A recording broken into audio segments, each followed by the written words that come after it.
Argentina's Ministry of Defense is undergoing a strategic overhaul, focusing on aligning with Western powers.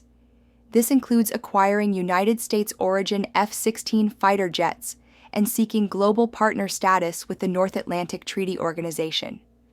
However, severe budget constraints and a human capital crisis threaten to undermine these ambitions, risking the creation of a hollow force with modern equipment but insufficient resources. Argentina's strategic transition towards the West is evident through acquiring United States origin F-16 fighter jets and seeking North Atlantic Treaty Organization global partner status.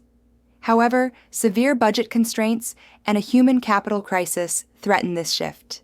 The 2025 budget cuts FONDEF funding, risking a hollow force with modern equipment but insufficient resources and personnel for operational readiness. The institutional foundations of Argentina's defense policy are rooted in the establishment of the Ministry of Defense, ensuring civilian oversight.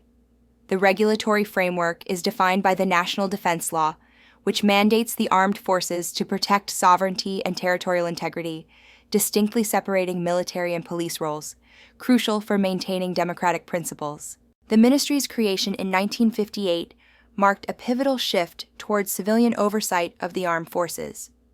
The 1976-1983 dictatorship blurred defense and internal security lines, leading to human rights abuses. Democratic reconstruction from 1988-1998 redefined military roles, emphasizing sovereignty and territorial integrity, distinctly separating military and police functions under the National Defense Law. The National Defense Law, number 23.5154, delineates the separation between national defense and internal security, ensuring military non-involvement in domestic law enforcement. The Armed Forces Restructuring Law, number 24.948, focuses on modernization and joint operations within a democratic context. The 2023 Defense White Paper enhances transparency, accountability, and international cooperation in defense policy. The organizational structure of Argentina's defense system is led by civilian leadership, including the Minister of Defense and state secretaries. The Joint Staff is the highest military body, ensuring civilian oversight. The armed forces consist of the Army, Navy, and Air Force, with a focus on joint operations.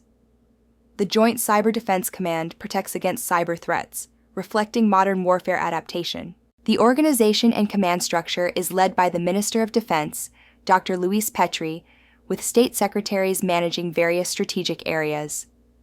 The Joint Staff of the Armed Forces of Argentina, ensures civilian oversight and joint military planning. The armed forces, comprising the Army, Navy, and Air Force, are increasingly integrated.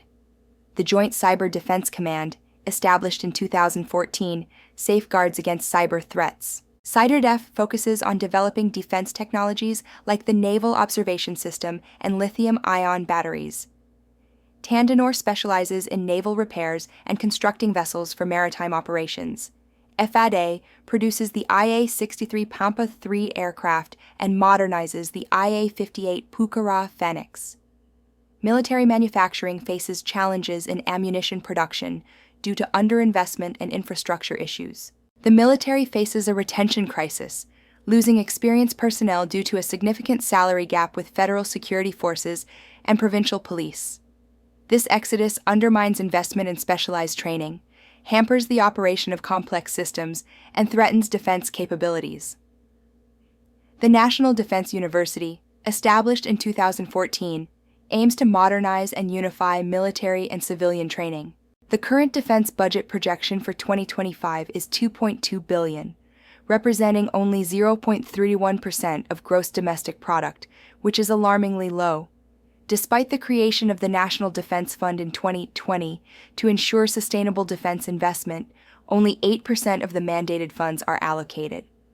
This trend jeopardizes operational sustainability across all service branches, raising concerns about future defense capabilities. The 2025 defense budget is projected at $2.2 billion, representing a mere 0.31% of gross domestic product, highlighting critically low defense spending. The National Defense Fund, established in 2020 for sustainable defense investment, faces a crisis with only 8% of funds allocated. This fiscal adjustment undermines operational sustainability across all service branches, raising significant concerns. The Argentine Army is modernizing its medium tank, TAM-2CA2, and plans to acquire wheeled armored vehicles and UH-60 Black Hawk helicopters, contingent on credit.